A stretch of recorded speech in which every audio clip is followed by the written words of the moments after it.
Hey everybody, thanks for joining me today, Ross Marcagiani, with another great conversation at revowell. Today we're going to be talking about leaky gut syndrome. We're going to be talking about what leaky gut syndrome is, how we test for it, and then how we repair and take care of leaky gut syndrome. So let's dive in. So there's a lot of big words or big trigger words when it comes to leaky gut or leaky gut syndrome. I know a lot of people are aware of it, but what exactly is going on and how do we take care of this issue? So the big thing that I want to point out here is that this is an actual issue. This is not some made up thing that we just want to diagnose and make more issues about. This is something that the World Journal of Gastroenterology actually recognizes as a syndrome. So let's dive into some of physiology here. What's going on? So we have this underlying issue of inflammation that's due to environmental factors. These environmental factors, the big one being diet.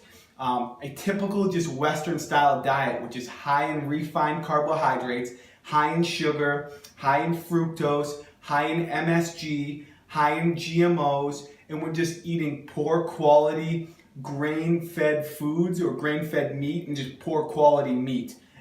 So that's the big issue there, and we have a low fiber diet typically in the Western diet as well. So that's another issue. Other factors, constant stress, if we have an underlying parasite or bacterial overgrowth, if we have yeast overgrowth, if we're consuming excessive amounts of alcohol, if we're taking certain drugs such as a PPI or an H2 inhibitor or certain antacids, this could cause leaky gut. So we have some serious issues, and also if we have any organ dysfunction that's going on, anything with the liver or the adrenals, this could lead us and further push us down into leaky gut. Also, certain food pathogens, and the big one, gluten. A lot of people don't realize it, but a lot of people out there are gluten sensitive, and we'll address how we diagnose that or how we assess that issue. So basically the big player here though, after we have all those influences of those environmental factors I talked about, we have the production of LPS, which stands for lipopolysaccharide. And this is a coating over gram-negative bacteria, which are not very good bacteria to be having in our stomach. So it coats and protects this bacteria, and it basically just wreaks havoc on our digestive tract. And what's going on here is it's taking those tight junctions. So tight junctions are basically the gatekeepers of our GI tract. And it basically allows certain substances to go through, such as small particles of digested food, and it blocks out other particles such as LPS, various other toxins, and larger undigested molecules. So it's that gatekeeper. And what LPS does is it breaks down that gatekeeper. So think of that wall like my fingers. What happens is LPS is going to start to tear that wall apart and allow for holes in that wall. And now we can have the entrance of, like I said, LPS, various toxins, undigested food particles, and this is going to wreak havoc and cause a heightened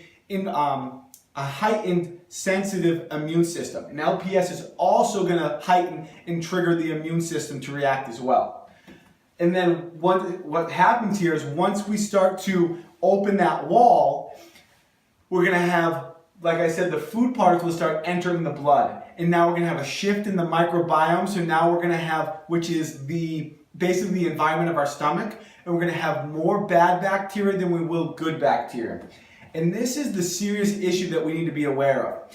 After chronic leaky gut, so after we're chronically just constantly having these food particles, these toxins, the lipopolysaccharides enter our bloodstream, there's going to be a lot of issues that are going to result. We're going to be noticing brain fog, excessive fatigue, irritability, depression, improper bowel movements.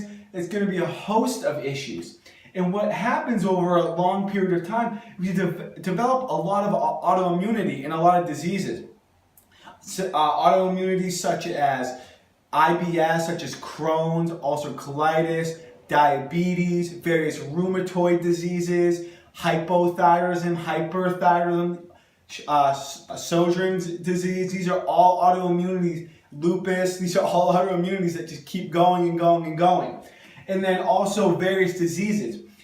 Researchers are actually ingesting or injecting LPS into lab animals. Because what they found is to study these certain diseases, which I will discuss. Because they found that these certain diseases such as Alzheimer's, multiple sclerosis, Parkinson's, depression, autism, all have high elevated levels of LPS in the blood. So they're actually injecting these animals with LPS and looking at further progression of the various diseases I just said. So that's really important to address. And then how we test for this. So we're going to do a couple tests here. We'll do what's called the Cyrex Lab Array 2. So this is a really good gold standard in functional medicine for assessing for leaky gut. What this is going to assess for is the presence of LPS in the blood, the presence of occludin and zonulin in the blood. So occludin and zonulin, this is like the mortar that holds the wall together. So we start to break the mortar apart, that starts to get into the bloodstream and we have increased amount of zonulin and occludin. Also, we can do what's called the lactose mannitol test. So this is going to be a molecule that we either inject or ingest, typically ingest and eat. And this is something that our body should break down. So we should not be absorbing this. It should basically just go through one end all the way out through the other end in our urine. And what we do is we measure the amounts. So if we have decreased amounts of lactose mannitol, we know that it's going somewhere. It's going through our barrier, it's getting through there and going into our bloodstream, therefore leading us to leaky gut syndrome. So now how do we take care of leaky gut? How do we repair this?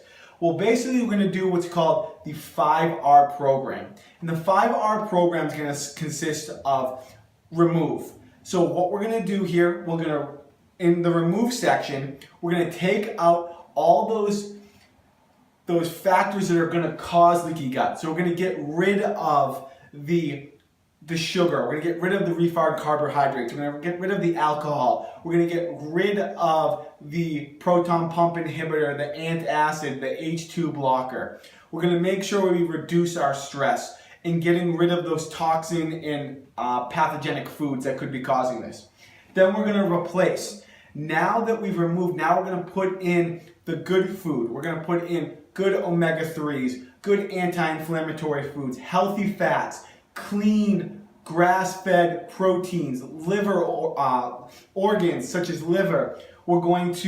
Now we can add fermented foods into the diet. A really good one that people don't realize, grass-fed butter. This has a high source of short-chain fatty acid called butyric acid. And butyric acid feeds our microbiome, makes more healthy bacteria and feeds the healthy bacteria. So really important. Also, in replace, we're going to add in HCl. So now we can break down our food better. And we're going to add digestive enzymes. So now we can digest and absorb our food better. Then we're going to move into reinoculate.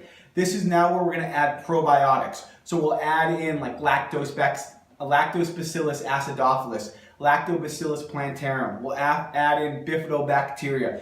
Again, this is going to create a healthy microbiome and get rid of the bad bacteria while promoting good bacterial growth. Next, we're going to do is regenerate. So now that we've taken care of the issue, now we're going to repair that lining. So now we'll give good anti-inflammatory B vitamins. We're going to give L-glutamine, which will help repair the intestinal damage that's going on. So now we're not leaking any contents into the bloodstream.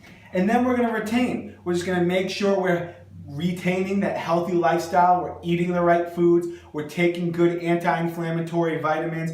If we need to still repair that gut, we're repairing the gut. If we still need to repair and build a more healthy microbiome, we're giving more probiotics. So I hope you enjoyed this conversation. If you know anybody that benefits from this conversation, please share this. Because like I always say, we're in this together to become healthier and happier. Thank you for your time and have a great day.